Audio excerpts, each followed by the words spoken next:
खानु किन पर्ने ध्यान दिनु सबैले। हामी किन खान्छौँ, हामी भोजन किन गर्छौँ, किनकि नखाँदा त मरिन्छ भन्छ नि। ए नखाइ नै मर्छ सेता भन्छ, नखाँदा मरिन्छ। यसरी खानु किन, बाँच्नका लागि हो। तर के खाएर बाँचिन्छ यो ग्यारेन्टी छ छैन। जति सुकै खाऊ मर्नु त पर्छ। खाएर बाँच्ने ग्यारेन्टी छैन, तर बाँच्नका लागि फेरि खानु चाहिँ पर्छ है। बाँच्नका लागि खानु चाहिँ पर्छ, तर खाएर बाँचिन्छ नै भन्ने ग्यारेन्टी चाहिँ छैन। तर परीक्षित यति खुसी भए आज कि अब म चाहे खाऊँ चाहे नखाऊँ 7 दिनभन्दा अगाडि मर्दै मर्दिनँ। श्रापलाई आशीर्वाद बनाए परीक्षितले। जब मलाई 7 दिनमा मर्ने श्राप लागिसक्यो भने अब 7 दिनभन्दा अगाडि त मर्ने होइन नि। मर्ने त 7 दिन पछि नै मर्ने हो, चाहे खाऊँ चाहे नखाऊँ। नखाँदा पनि म 7 दिनसम्म बाँच्ने भयो। परीक्षितलाई यो ढुक्क भयो। जब खानु नै छैन भने व्यवस्था किन गर्नु? हेर्नुहोस् है, हामी कमाउन जान्छौँ, खेतबारी किन्छौँ, घर बनाउँछौँ, अनेक दुःख गरी कमाउँछौँ। किन भन्दा खानाका लागि होइन। हामी किन कमाउँछौँ भन्दा खानाका लागि। तर अब के भयो, परीक्षितलाई जब खानु नै छैन अब कमाउनु पर्यो, अब सुरक्षा गर्नु पर्यो, त्यही परेन। परीक्षितले सबै सोधिदियो। अब मलाई खानु नै छैन भने मैले कमाउनु नै परेन, केही गर्नै परेन भनेर राज्यबाट बाहिर निक्लिए। जाने अब म यहाँबाट निक्लिन्छु। बस्ने छँदामा आमाले उसको हेरविचार पनि गर्नुहुन्छ। कतिखेर भोक लाग्यो, प्यास लाग्यो, आमालाई जुन छोराले छोड्दैन नि त्यो छोरालाई आमाले सोधिराख्नुहुन्छ, बाबु के भोक त लागेको छैन त, के खान्छस्? आमा सोधिराख्नुहुन्छ। तर आमालाई छोडेर गइसकेको छ भने त सोध्ने कुरै गर्छ। त परीक्षितले विचार गरे, आज मलाई चिन्ता छ, मेरो मन अलि दुखी जस्तो भएको छ भने अब म आमाको काखलाई ग्रहण गर्छु। तर के गर्नु, आमा त हुँदैन, आमाको त निधन भइसकेको छ। विगतमा काखमा आएर यस्तो गरेर गङ्गाको तटमा आएर जमिन बस्नुभयो। अब त चारैतिर हल्ला फैलियो, राम राम राम राम। परीक्षित जस्ता चक्रवर्ती सम्राटलाई 7 दिनमा मर्ने श्राप लाग्यो। मैत्रेय और्य कवसा कुम्भयोनि दैवायनो भगवन् नारदस्य। सब ऋषि मुनि, मेधातिथि, देवल, आशीषेन, भरद्वाज, गौतम, पिप्पलाद, मैत्रेय और्य कवच कुम्भयोनि। परीक्षित टोलाएर बसेका थिए कि अब के गर्नु होला भनेर।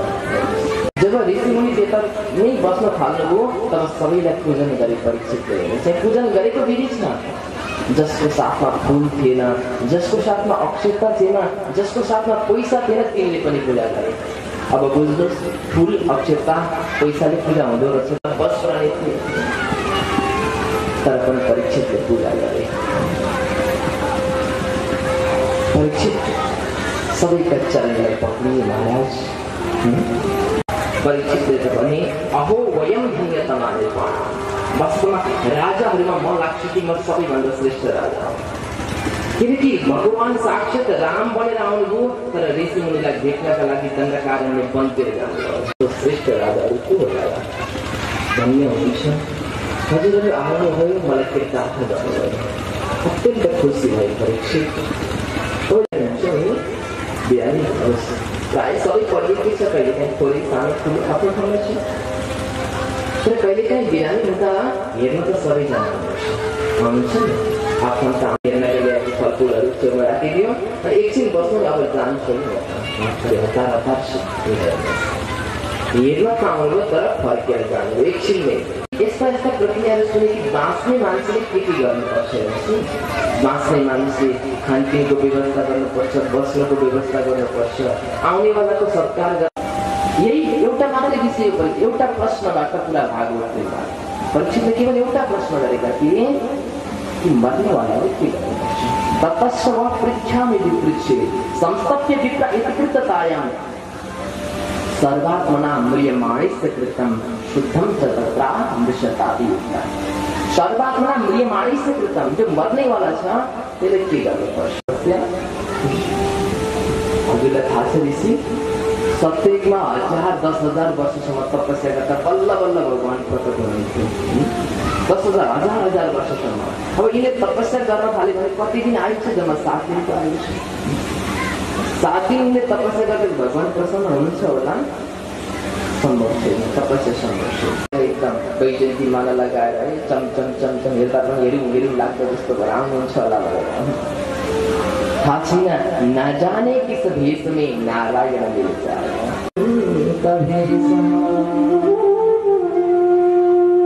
अब यहाँ हिजो पनि सुनेका अस्ति पनि सुनेका जस्तो लाग्छ। यस्तो स्वरूप छ। यस्ता प्रकारले जब भगवान सुखदेवका रूपमा प्रकट हुनुभयो, तर हेर्नुहोस् सुखदेवजीलाई नचिन्नेवाला के गर्दै थियो हजुरको थाहा यहाँ स्पष्ट दिएको छ। कोही केटाकेटी त बालुवाले हिर्काइरहेका थिए सुखदेवलाई, बालुवाले हिर्काइरहेका थिए। कोही ढुङ्गा पत्थर मारिरहेका थिए, कोही नाङ्गा बाबा भन्दै हाँसेर मजाक उडाइरहेका थिए। सब स्पष्ट भएको। अब जब यस्ता प्रकारले गिज्याउँदाखेरि पनि सुखदेवमा पुनः निन्दा पनि सुन्न यसरी आफ्नो चालमा हिँड्नुभएको छ सुखदेव स्वामी। तर अब जब सुखदेव स्वामी त्यहाँ जहाँ ऋषिमुनिहरू जहाँ चुरको थिए, सबै ऋषिमुनि उठेर सुखदेव स्वामीको सत्कार गरे। परीक्षित हेरेका हेरे भयो कि म के देख्दैछु?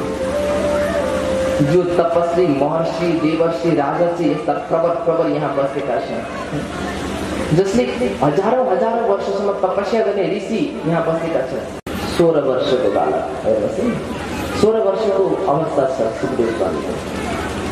यसो 16 वर्षको बालक आउँदाखेरि सबैले उठेर स्वागत गर्छन्। आश्चर्य छक्क परीक्षित। येषां संस्मरणात् पुंसां सद्य शुद्धयन्ति वै क्रिया किं पुनः दर्शन स्पर्श पाद संवाहनादि। येषां संस्मरणात् जो हजुरको स्मरण गर्नाले नै एउटा तुच्छ हजुरको चरणलाई पक्रिरहेको छु भने म कति धन्य होला, कति कृतार्थ होला। हजुर वास्तवमा जानेको कहाँ हुन्थ्यो र? बोधो भने मात्र नि हजुर कहीँ बस्नुहुन्छ भने कति बेर बस्नुहुन्छ थाहा छ सुखदेवजी? कहीँ बस्नुभयो भने कति समय बस्नुहुन्छ? जति समय भेट नै हुँदैन जोसँग। यदि दर्शनको लागि अभाव हुन्छ भने यस्ता हजुर यहाँ आइदिनुभयो, म आज अत्यन्त खुसी भएँ। कसैलाई डान्स गर्नसँग मतलब हुन्छ जहाँ राम्रो डान्स हुन्छ त्यहाँ जान्छ। कसैलाई कथासँग मतलब हुन्छ जहाँ मिठो कथा हुन्छ त्यहाँ जान्छ। कसैलाई सौन्दर्यप्रति आकर्षण हुन्छ जहाँ राम्रो ठाउँ छ। के भन्नु र? केवल मेरो मनमा एउटा प्रश्न छ, जिज्ञासा छ, जिज्ञासा राख्न सक्छु? तब सुखदेव स्वामीले भन्नुभयो राख परीक्षित। संसाव्य विद्या इति कृत्यताय सर्वात्मना म्रियमाणे सकृतं तत्र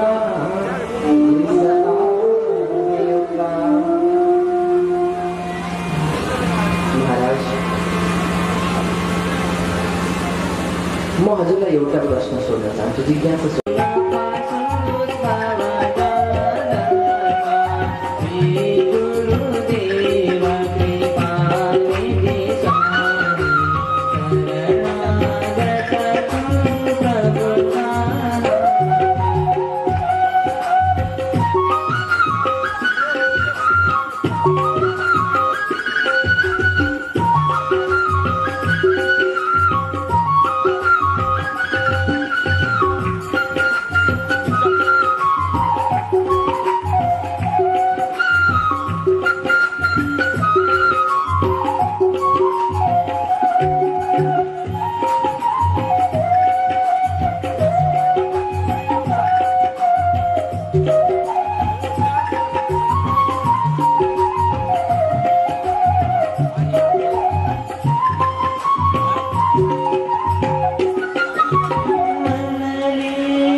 मनभित्र हृदयमा प्रभुलाई सदा प्रेम भाव जगा नाम जपेर मात्र पार तरिन्छ धनीमा यसको ठुलो छ यो कलिकालीमा धनीमा यसको ठुलो छ यो कलिकालीमा साथी सबैले भजन गारौँ कृष्णको नाम जप्नु छ यो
कलिकालीमा भागवत भगवानको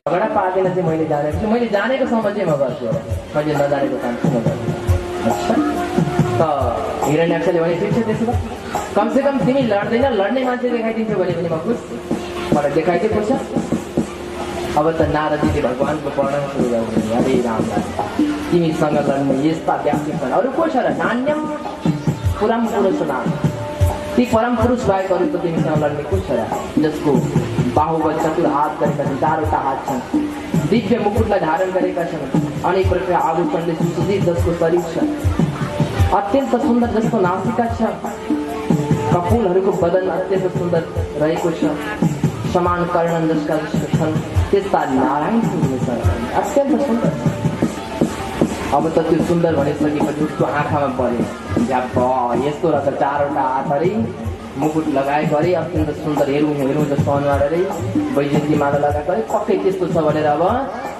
नारदले भने ल ठिक छ बताइदियो खुसी लाग्यो म गएँ त्यो कहाँ छ त भन्दा यही बाटो जानु पानी मुनि आउँदैछ अरे मैले यस्तो सुनेको कि आउँदैछ अब त खुसी भइरहेन अरे छेउमै परेछ त्यसो तब त गयो हात मठार्दै यस्तो गर्छ मूर्ति मठार्दै आज मैले जानेको गइरहेको